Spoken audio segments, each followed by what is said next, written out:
You were young and your heart was an open book. You used to say, live and let live.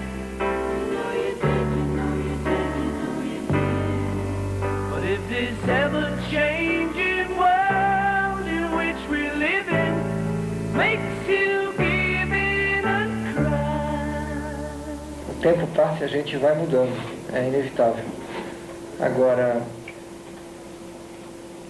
o importante é você se manter mais fiel possível aos seus princípios que te foram passados na sua infância, na sua adolescência, na fase da vida onde você formou a sua personalidade, o seu caráter.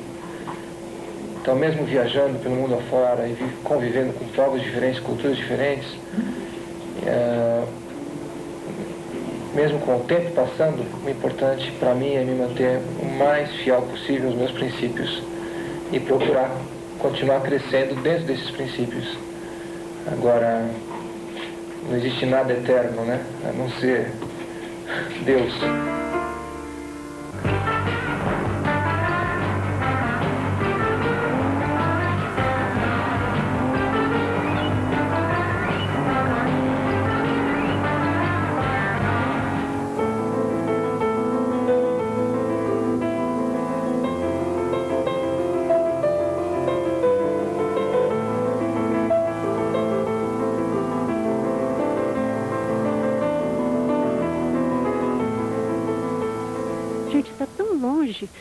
Mas no meu coração é um circuito que ele fazia no milésimo de segundo. Então ele está aqui, no meu coração. De lá de cima ele vem rápido aqui.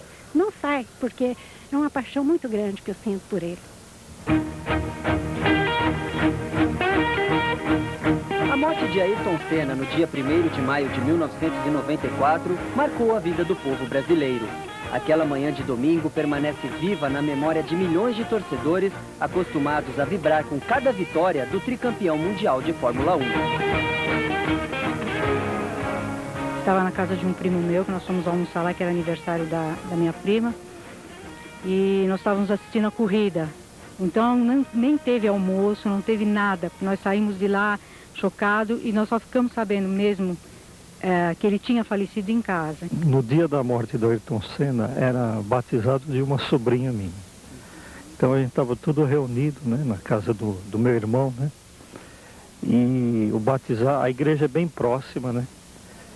E o batizado era mais ou menos nesse horário, né? 10 horas, 11 horas. E a gente ia na igreja, vinha em casa dar uma olhadinha como é que estava a corrida, ia lá, voltava. E a hora que deu o acidente, eu estava na igreja, né? Aí o meu cunhado avisou, olha, teve um acidente grave e tal. Eu vim lá em casa, olhei, aí a gente voltou para a igreja para terminar a cerimônia. E aí ficamos ali o resto do dia para uma festinha lá, um churrasquinho e tal. E foi terrível, né? Porque a gente estava bastante gente reunida e toda hora na televisão e entra notícia. Então a festa foi assim, sabe, uma coisa triste. Porque a gente falou, puxa vida, justo num dia e para ficar marcado ainda, né? A morte dele foi uma coisa dolorosa para o país, como deixou o Brasil de joelhos, as pessoas histéricas na rua, chorando demais a morte dele. Parecia que todo mundo no país tinha perdido um parente. Despertamos para um amor à pátria, porque tinha ele trazendo isso para nós, para os nossos corações. Olha, eu sou campeão mundial, olha, eu sou vencedor, numa coisa que existem apenas 25 a 30 pessoas disputando todo ano. E olha, a bandeira, eu sou brasileiro. 3 títulos mundiais de Fórmula 1, 41 vitórias, 65 pole positions. A carreira de Ayrton Senna da Silva foi interrompida bruscamente numa curva do circuito de Imola. Mas obsessão pela velocidade, a superação dos próprios limites e a busca de todos os recordes na categoria mais disputada do automobilismo mundial forjaram o mito Senna. No cockpit de um carro de corridas, o brasileiro disfarçava com enorme talento as imperfeições do homem Ayrton. O Ayrton eu separaria ele como pessoa e como profissional, embora o profissional quase sempre superasse a pessoa. E eu acho que aí é que está uma característica muito particular dele. O profissional no Ayrton sempre superou a pessoa no próprio Ayrton. Eu acho que isso não o deixava feliz, mas era a forma como ele encontrava para se realizar, para prestar contas a ele mesmo daquilo que ele dedicou a fazer na vida, porque eu nunca vi ninguém tão dedicado a uma coisa que ele sabia, que ele achava. Primeiro, ele achava que ele realmente era o melhor de todos, mas ele achava muito antes de ser, de vir a ser, como acabou sendo mesmo. Então, exatamente por isso, a prestação de contas que ele fazia para si mesmo era muito pesada, era muito rigorosa. E por ter que prestar tantas contas, por ter que prestar contas de forma tão rigorosa a si mesmo, é que ele deixava de propósito, que o Ayrton profissional superasse o pessoal. Mas nunca isso o fez feliz, em pouquíssimos momentos. E geralmente quando ele era feliz é quando ele estava sendo pessoa. Não foi barato para ele se comprometer com isso. Ele teve que sair do Brasil, teve que largar a sua família aqui, morar sozinho no exterior, enfrentar muitas dificuldades para chegar aonde ele chegou. Não foi uma coisa fácil, agradável. Ele comeu ovo frito muito tempo na vida, porque era o que ele sabia cozinhar, né? Eu acho que as pessoas às vezes têm uma ideia de que o mundo da Fórmula 1 é uma coisa fácil, né? Glamour e tudo mais. Mas não é. E mesmo quando ele estava dentro já de uma posição muito importante, né, isso não significava que a vida fosse fácil. O ronco dos motores seduziu o menino Ayrton quando ele tinha 7 anos e ganhou de presente um kart do pai. O que era para ser apenas um brinquedo se transformou rapidamente no meio de expressão do garoto franzino. Em pouco tempo, o talento de Ayrton nas pistas começou a chamar a atenção. Vieram as primeiras vitórias, as voltas mais rápidas e um encontro que marcaria para sempre a vida de Senna. Nesta oficina de karts, no bairro de Interlagos, zona sul de São Paulo, trabalha o primeiro mecânico de Ayrton Senna. O espanhol Lúcio Pascoal, conhecido como Che, lembra da primeira vez que encontrou o futuro campeão. Foi no dia 26 de junho de 1974. Nuestro primer encontro fue una cosa casual porque le quebró un motor aquí en Interlagos y tiene un amigo nuestro que le mandó arrumar o motor y le falou que un cara muito bom na moca. Aí fui na moca buscar a gente. Só que quando ele foi na gente, já tinha 15 anos de luta, 15 anos de profissão. Então já era conhecido, era o cheiro, profissional. E quando foi na gente era um principiante. A primeira corrida que ele ia fazer, o primeiro treino. Então a gente arrumou o motor, cobrou barato. O pai até achou meio ruim porque era muito barato. O pai dele ficou na dúvida. Porque quando você faz uma coisa assim barata, você vai, nesse país, né? Então não fez nada. Aí eu falei para o pai, se o menino anda certinho, pode até ganhar a corrida. Aí teve aqui na pista umas coordenadas, como tinha que afocar o motor, como tinha que se comportar. E foi com boa sorte que deu, foi recorde de pista, foi pole, foi a melhor volta e vitória. E aí te deu bandeirada para ele porque foi, sei lá, se foi um destino. A gente saiu do box só para ele ver andar. Quando chega a bandeirada, não podia dar bandeirada, porque o diretor de prova só ele que pode dar bandeirada. Então pedi para o diretor e eu falei, deixa a bandeirada para esse menino aí. Ele falou, não pode. Eu falei, deixa a bandeirada só para ele, vai. Não pode. Insisti tanto que faltou, mas uma condição. Você tem que dar para todos agora. Não pode dar para um e o resto tem que dar todas bandeiradas. Aí di para todos, só que a dele foi memorável.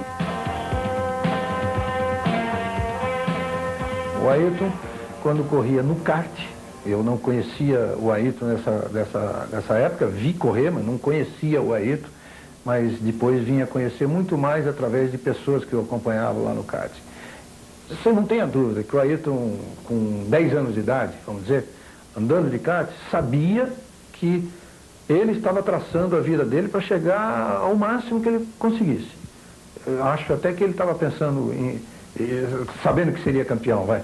Porque como eu te digo, a qualquer momento, a gente está acostumado a dizer, o Ayrton é a pessoa que mais sabia, que mais se considerava o melhor do mundo. Sempre. Desde antes de entrar na Fórmula 1. Então eu tenho certeza que isso já passava pela cabeça dele quando ele tinha 10 anos de idade correndo de kart. No kart, Ayrton ficou conhecido como 42, número que usava em competições. Che guarda até hoje motores usados por Senna com o número 42 gravado em cabeçotes e outras peças. Foi o último dele. O último. Esse daqui. E o está todo marcado, número 42. O número hoje garante Che, é quase maldito nas pistas.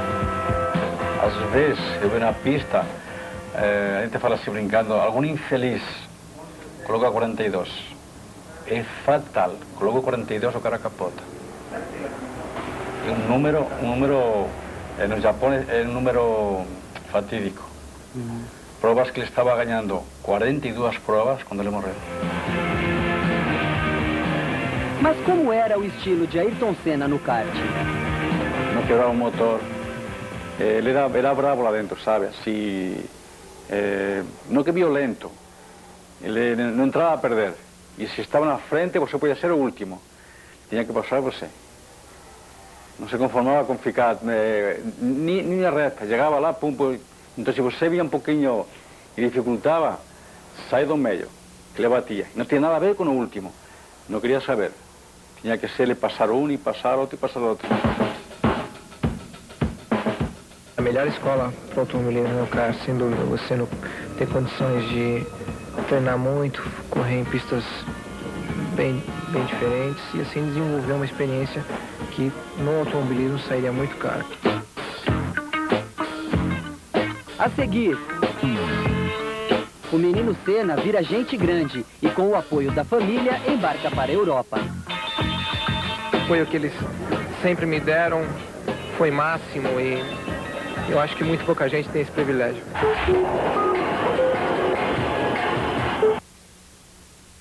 Interlagos. Neste domingo tem festa para a família toda. O pagode animado do Molejão vem esbanjando vitalidade e alegria. Neste domingo, 11 da manhã, tem Brasil.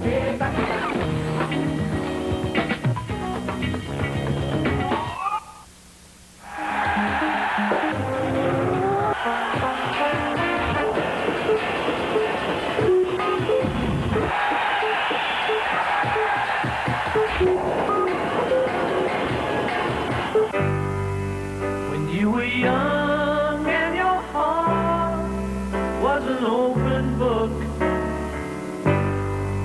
you used to say, live and let live.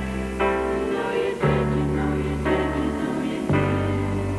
But if this ever-changing world in which we live in makes you give in and cry. Dá licença, dá licença.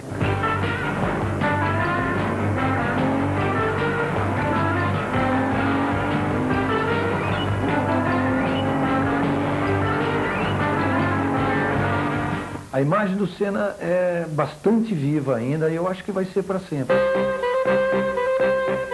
O depoimento do jornalista Reginaldo Leme está longe de ser a unanimidade entre os brasileiros. Para muitos, a imagem de Senna no Brasil não é devidamente preservada. Quando ganhava era bonito, era Ayrton Senna do Brasil. E agora quando morreu?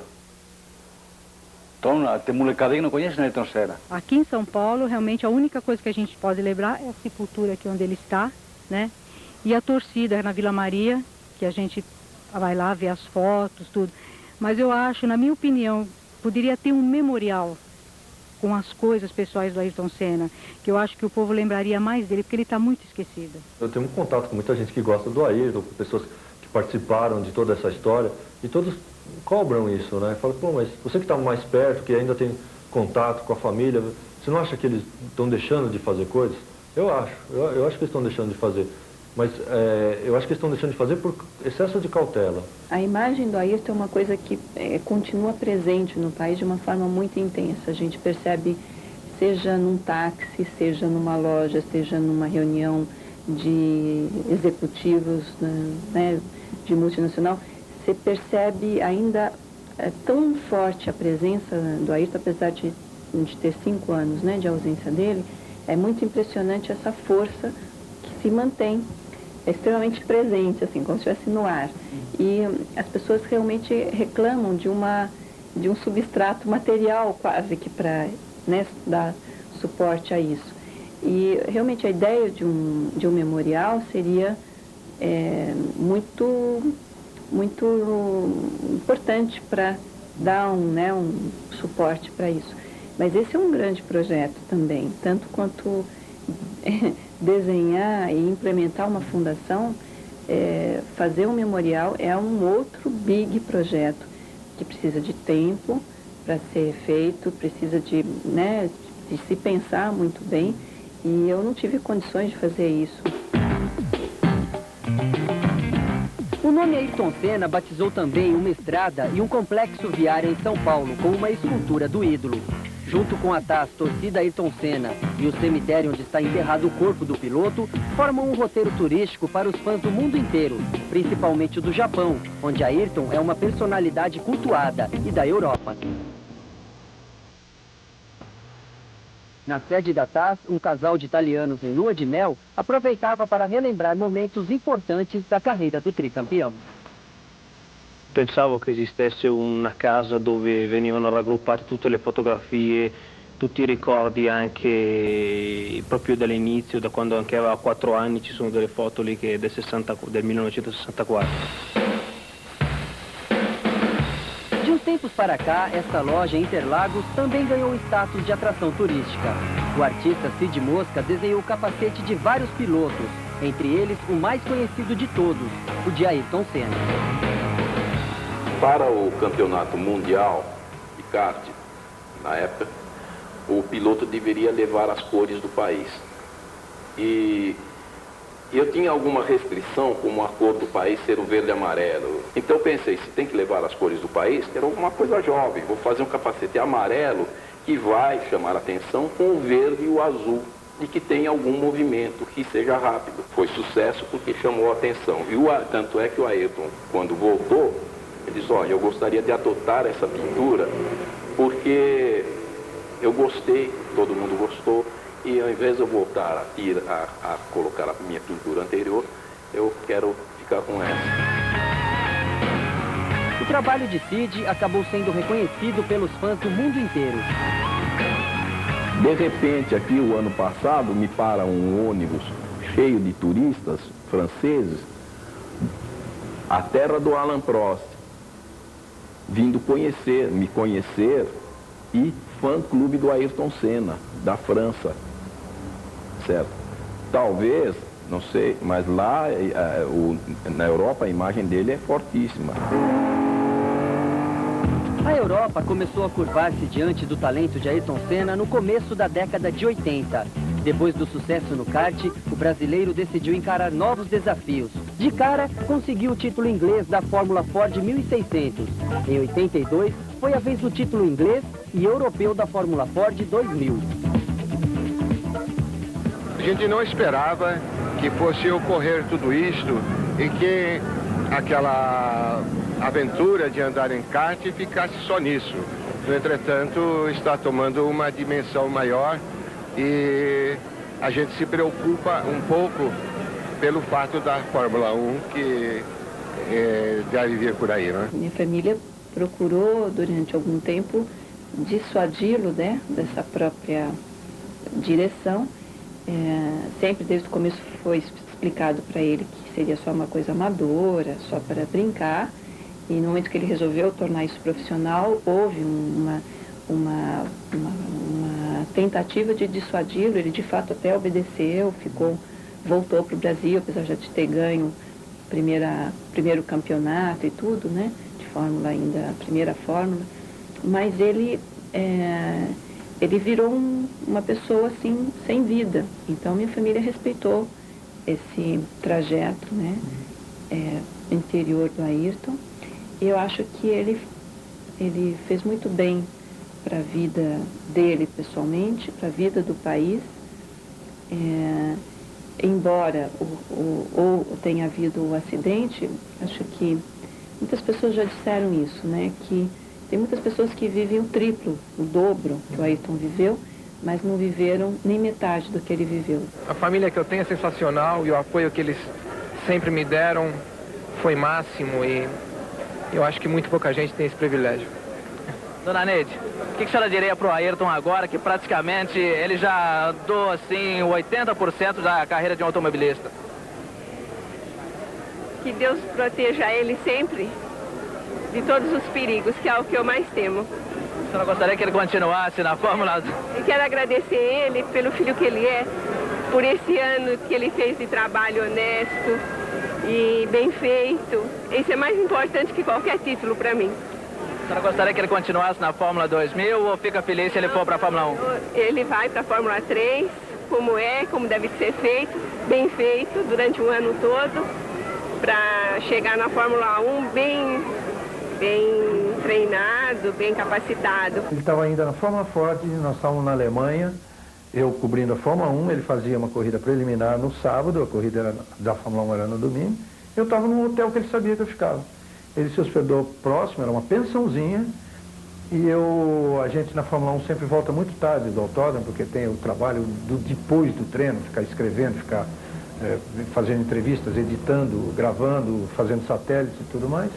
E eu cheguei no meu hotel, eram umas 8h30, 9 da noite, ele estava sentado no saguão do hotel, passei por ele sem saber, e quando eu até liguei, nesse dia eu estava com a minha mulher no hotel, era uma época que eu vivia na Europa, eu morava lá, então ela viajava comigo, e eu liguei de baixo pro quarto dizendo, estou chegando tarde, mas vamos já correndo jantar, e ela falou, tem uma pessoa te esperando aí, o Ayrton Senna, que veio se apresentar a você. Aí que eu vi no saguão, ele tinha ficado quietinho ali, tímido, também não tinha se manifestado, e aí que ele foi me procurar para se apresentar. Sou fulano de tal, corro de Fórmula Ford, já era uma pessoa conhecida como o jornalista especializado em Fórmula 1, e ele estava começando. Eu acho que é alguém que ele tinha que conhecer. Eu fui para a Inglaterra, participei de 2 campeonatos ingleses, em 81, venci ambos, aí resolvi no ano seguinte fazer a Fórmula Super Ford, fiz o campeonato inglês e europeu, venci também ambos, e no ano passado a Fórmula 3 na Inglaterra, onde eu também venci. Nos 2 primeiros anos eu era piloto oficial de uma fábrica de Fórmula Ford, e no ano passado eu era piloto de uma equipe particular de Fórmula 3. Não, é difícil você sair do Brasil, ir para um país diferente, idioma diferente, costumes, viver longe dos amigos, família. Você realmente precisa gostar muito daquilo que faz e estar muito certo, muito seguro que é aquilo mesmo que você quer. Porque as barreiras são grandes e se você não tiver um alicerce realmente sólido, você não aguenta, você acaba voltando aqui.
É difícil você entrar na Fórmula 1. Você só tem 26 carros para centenas de pilotos. A seguir, Ayrton Senna chega à elite do automobilismo mundial.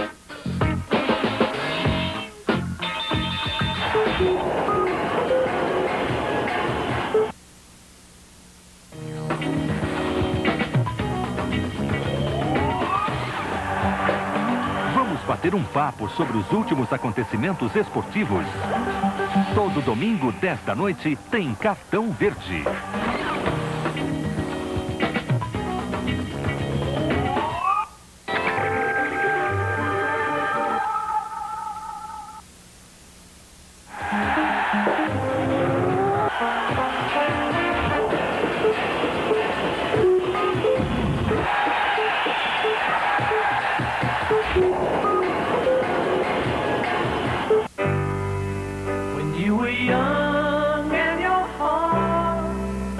an open book. You used to say, live and let live. You know you did, you know you did, you know you did. But if this ever-changing world in which we live in makes you give in and cry. Qualquer posição que você tenha na vida, no nível altíssimo ou mais baixo social, tenha sempre como meta muita força, muita determinação e sempre faça tudo com muito amor e com muita fé em Deus, que um dia você chega lá.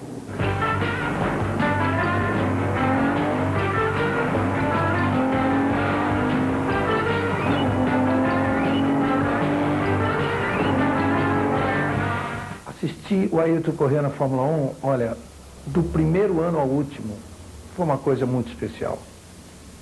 Para qualquer jornalista, brasileiro, o alemão, o francês, o holandês, inglês, português, uma coisa muito especial. E te digo mais, especial para os pilotos, especial para qualquer rival dele.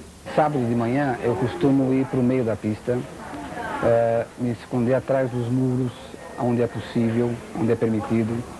Isso me dá uma série de elementos para poder entender melhor um piloto, onde cada um breca, onde cada um acelera. Então você cria parâmetros de performance muito claros na tua cabeça, você se educa a compreender uma série de coisas com o tempo só olhando. Você está na placa dos 50 metros, quem breca antes, quem breca depois.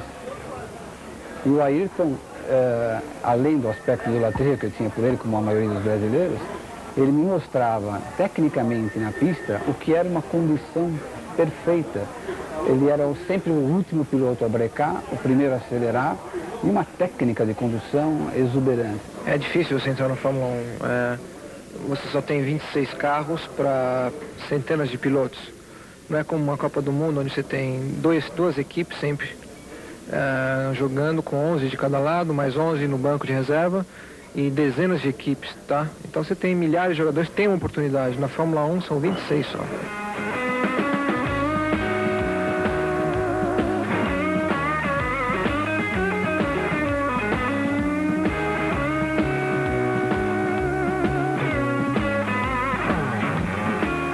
Com relação àquele grande prêmio de Mônaco, você acha que se a corrida não tivesse terminado aí por problemas de condições do tempo, você teria passado o Alain Prost e feito uma melhor prova? Tudo indica que sim. Tudo indica que a gente conseguiria ultrapassá-lo e eventualmente vencer a prova. Mas também quem não diz que dali a 2, 3 voltas eu sofresse um deslize e batesse no guarda-reio e acabasse tudo ali. É difícil dizer. A previsão indicava que era possível, mas o imprevisível também podia acontecer. Você não ficou aborrecido para a corrida ter terminado? Não. Num momento, num dado instante, sim. Eu, lógico, senti a frustração porque existia aquela possibilidade de vencer. Mas depois, pensando friamente, o segundo lugar, da forma que aconteceu, a prova, do jeito que se desenvolveu, foi boa, foi suficiente para causar um impacto na imprensa em geral na Europa, para dar uma cobertura maior para a minha equipe.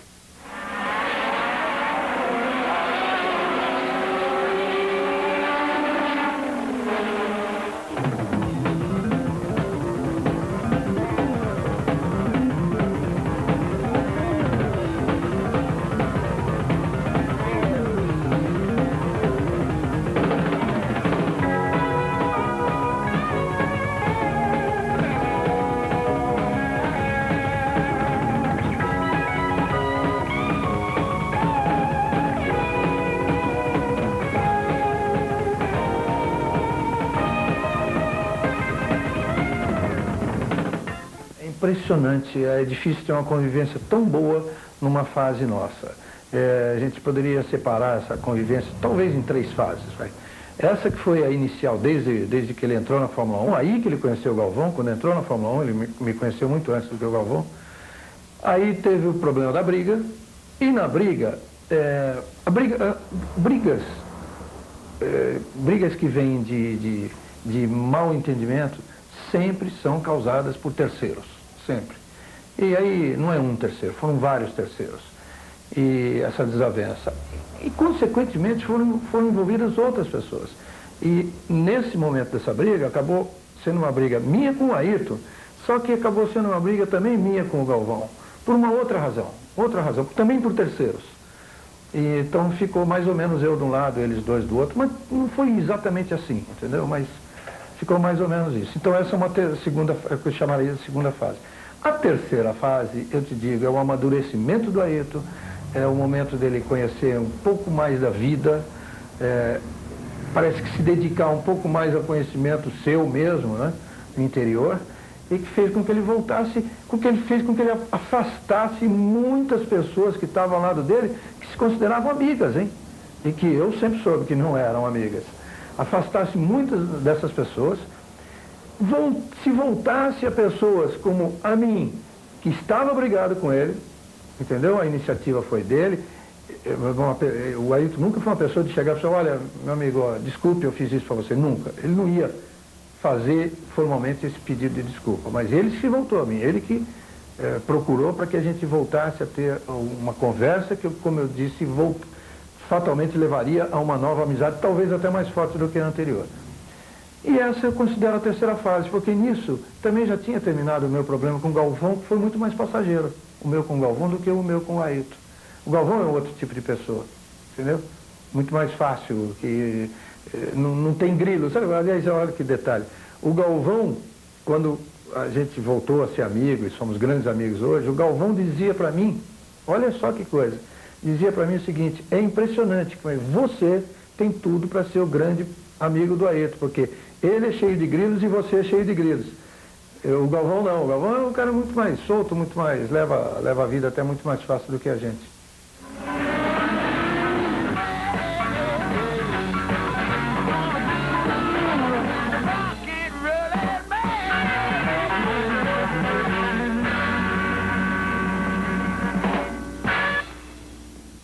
A amizade é difícil porque você está sempre competindo e você só encontra os pilotos assim na pista, na hora que você está competindo um contra o outro.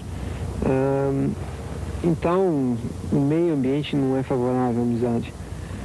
E fora disso, cada um vive num país diferente, tem hábitos, hobbies diferentes, então você não tem oportunidade de criar um relacionamento. Mas dentro do possível, eu tive a oportunidade de criar um relacionamento com alguns deles.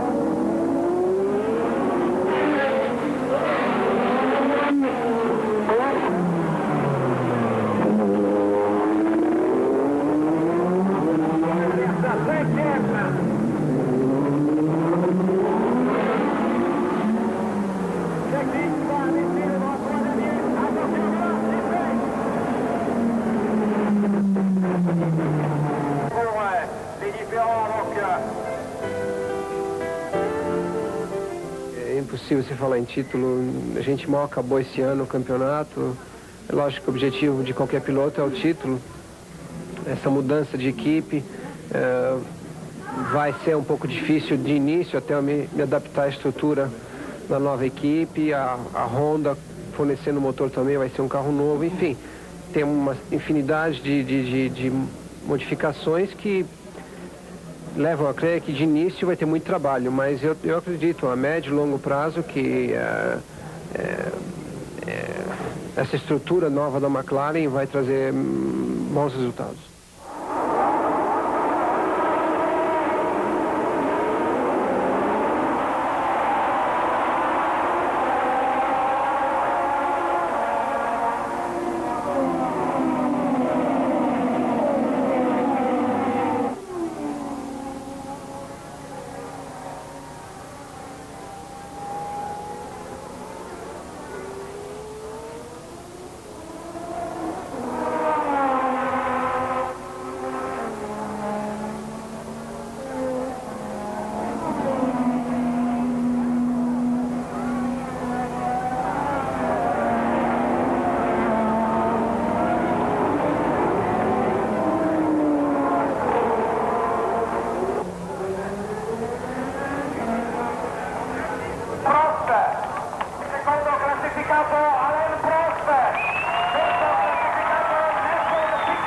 Piquet é um inimigo do Ayrton, inimigo pessoal, né? A vida inteira profissional dele, ele se tornou um inimigo. Mas pergunta se ele nunca admirou o Ayrton na pista e vice-versa também. Evidente que sim. Do Ayrton eu já ouvi isso várias vezes.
Como é que está seu relacionamento com o Prost?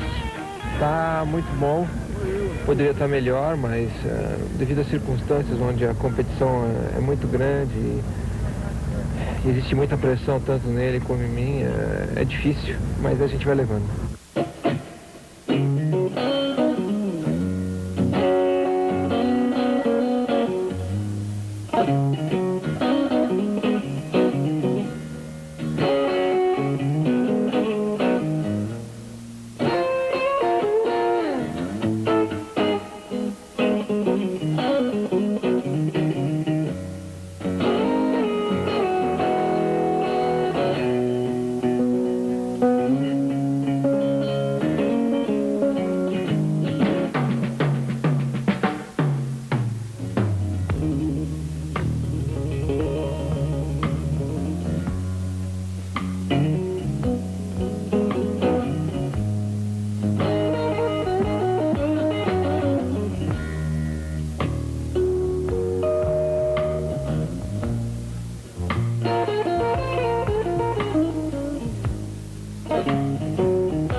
I think that this penalty is very, very high, you know, but I don't want to comment myself, you know, this penalty or this suspension, because my opinion, it arrives at the wrong time for me. I never caused the accident in Suzuka. It was never my responsibility, and that you should see in a video, not by my own words. But I just say that because I keep hearing here or there that I only drive one way, is the only way I know, and I don't care if I cause an accident, things like this. This is not correct.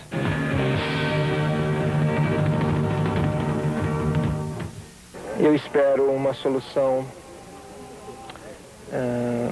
de bom senso e equilíbrio para esse problema que está todo mundo sabendo.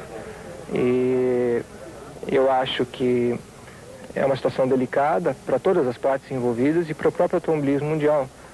E no interesse de todos e do próprio automobilismo, do esporte, ou daquilo que restou do automobilismo da Fórmula 1 de esporte, que seja encontrada uma solução e que a gente tenha uma grande festa aqui em Interlagos. Afinal de contas, eu sou brasileiro. E também tem um campeonato, mais do que nunca, um campeonato disputado, um campeonato cheio de emoções para o mundo inteiro.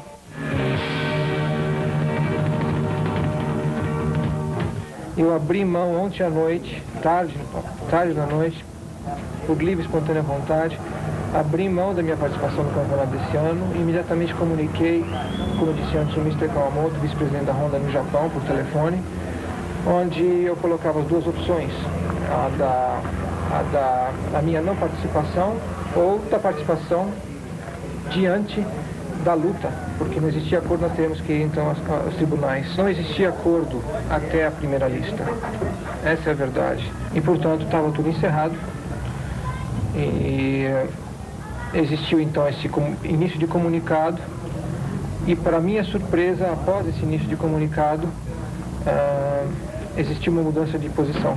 Mas foi o seu fax que resolveu tudo. Mas acontece que meu fax foi só depois da mudança de posição da outra parte, onde houve então a viabilidade de um acordo. A vontade de ganhar agora vai ser maior ainda? Como eu disse, entre dispor da minha carreira, que é a coisa mais importante que eu tenho na minha vida, e poucos minutos mais tarde e a poucas horas mais tarde chegar a uma conclusão satisfatória, e ambas as situações com tranquilidade, apenas me fortalece no sentido de, com mais determinação do que nunca, lutar pelos princípios que eu lutei até hoje, até poucos minutos atrás.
Nova fase da minha carreira com a Williams, vou ter muito a aprender com os novos integrantes da equipe, com a nova máquina, tudo novo para mim. Eu vou ter que realmente aprender muita coisa, vou ser um novo aluno da escolinha.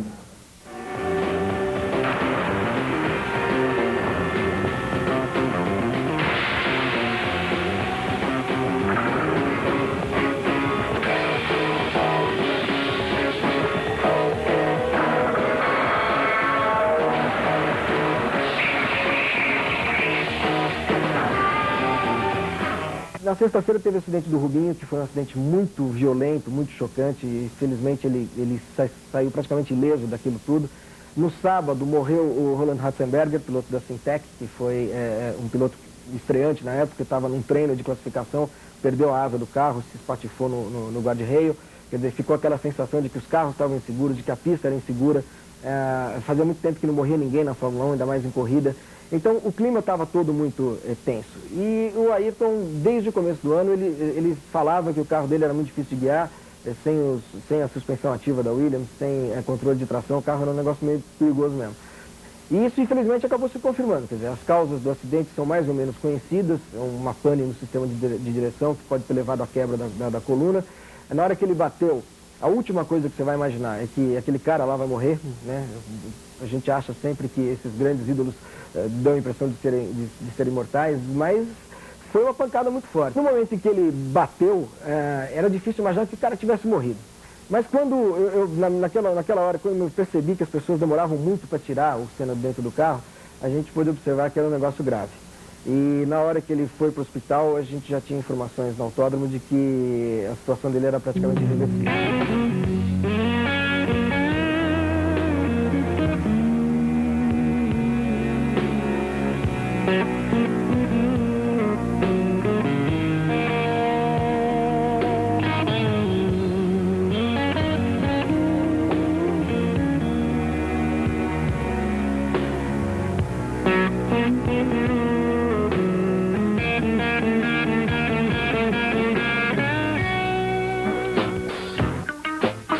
A seguir, o ideal do campeão sobrevive no trabalho do Instituto Ayrton Senna. As crianças em primeiro lugar. Criança sonha, né? A melhor coisa da vida da gente é sonhar.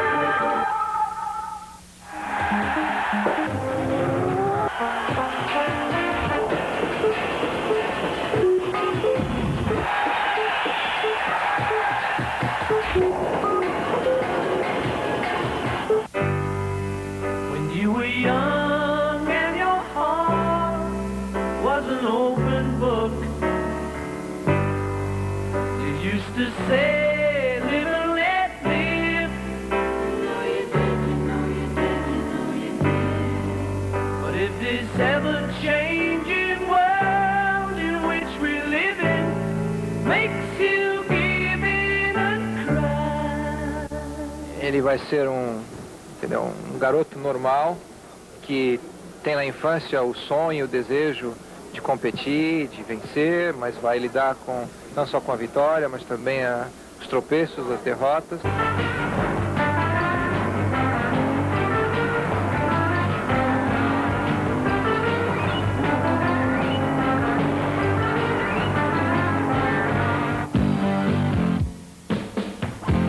A identificação de Ayrton Senna com as crianças fez com que o campeão, ainda vivo, investisse parte de seu patrimônio em obras assistenciais. O silêncio na divulgação deste trabalho era uma marca do brasileiro. O Ayrton era uma pessoa que mais ouvia do que falava. Ele era esse tipo de pessoa que se soube depois que ele morreu. Uma pessoa que, conforme está escrito, que a tua mão esquerda não veja o que faz a mão direita. Ele era discreto. Todos os negócios do tricampeão eram centralizados na ASP, Ayrton Senna Promoções, embrião do atual Instituto Ayrton Senna. Para perpetuar a imagem do ídolo junto às crianças e criar uma fonte de renda assistencial fixa, foi criado o personagem Seninha, idealizado pelos desenhistas Rogério Martins e Ridalti Dias. Assim que viu os croquis, Ayrton se empolgou e fez um acordo com a dupla. Era necessário um investimento, a gente tinha avaliado em $2 milhões para os 2 primeiros anos, e que realmente foram gastos, né? Então, para ele colocar esse dinheiro, ele precisava ter os direitos do personagem. Então, ele falou, eu quero fazer o personagem, mas vocês têm que ceder todos os direitos patrimoniais desse personagem para mim, vocês ficam com os direitos morais. Então, sempre tiver o Seninha, lógico, vocês são os autores, vai estar a assinatura de vocês, vai estar escrito o Rogério Ridalto e tal, mas tudo que o Seninha arrecadar, todos os recursos financeiros, tem que ser da ASP. E uma coisa muito legal dele, assim, que ele já passou naquela época pra gente, é que esses recursos ele era para ser reinvestido no próprio personagem, para o personagem crescer, e que ele queria ajudar crianças também, porque o objetivo do Seninha era para ajudar crianças. Não era, ele falou assim, não é com isso que eu vou ficar rico, mas eu preciso ter todos os direitos para poder investir, senão eu não vou investir.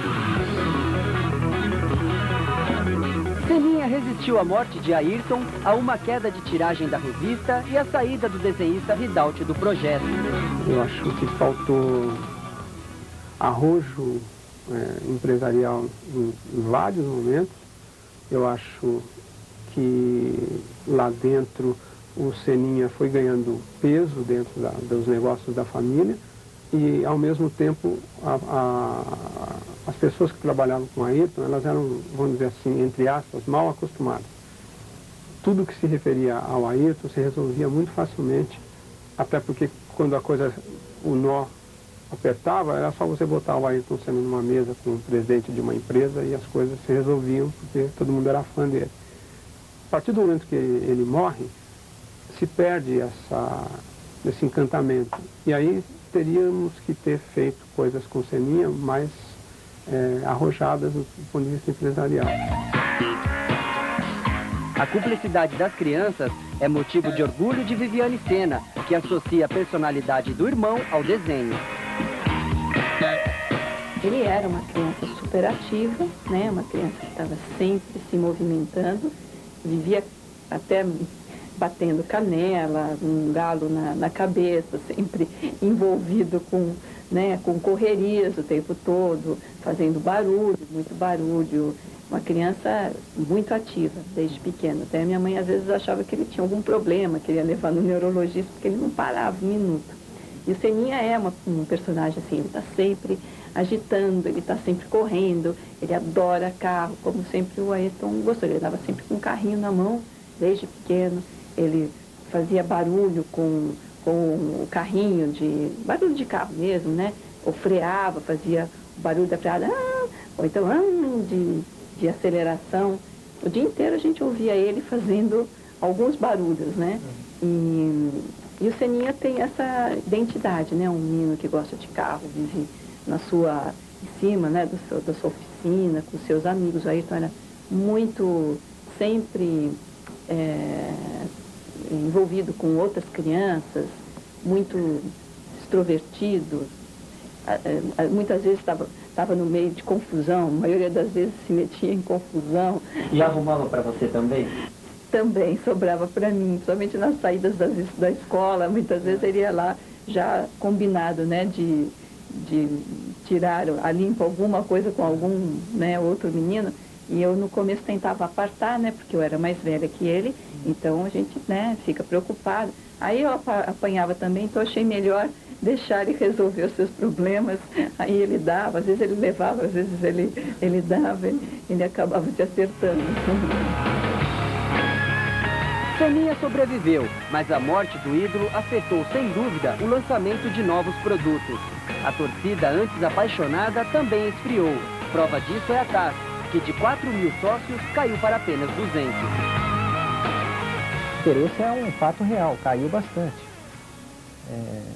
É lógico que se isso continuar num nível acentuado, aí ele acaba sendo determinando a extinção mesmo de um fã-clube. Nas ruas, a procura pelos produtos não licenciados, os mais baratos, também despencou.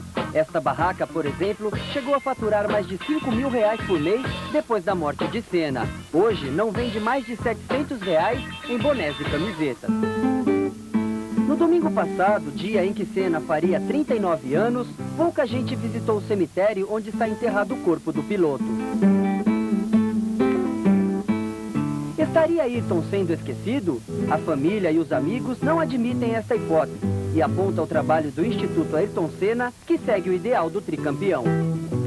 Eu acho que em poucos lugares do mundo eu vi se perpetuar o nome de um esportista com tanta força como o que a família fez do Senna.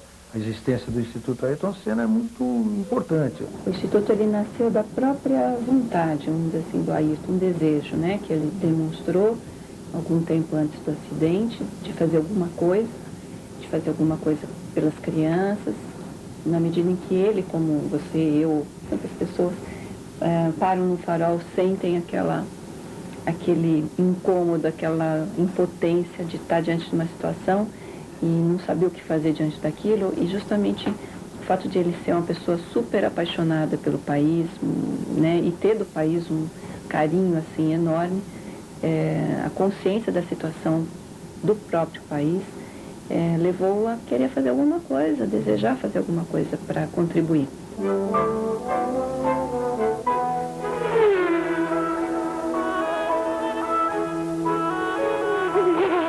Tudo isso que eu consegui foi através de dedicação, perseverança e muito desejo de atingir os meus objetivos, muito desejo de vitória. Vitória na vida, não vitória como piloto. Ele foi um atleta e um ídolo. Hoje seu nome representa um ideal. Um exemplo que inspira milhares de crianças a perseguirem um futuro mais pleno. No ano passado, nós estávamos atendendo 60 mil crianças. Esse ano, no começo do ano, nós já estávamos atendendo 90 mil. A partir desse mês, já estamos atendendo 130 mil crianças. Nos próximos 2 meses, vão passar para 190 mil crianças. E isso tudo é possibilitado por recursos que vêm do licenciamento da imagem do Ayrton, da marca Senna, da marca Seninha, e também de empresas ou organizações que resolvem somar as suas forças para fazer programas em comum.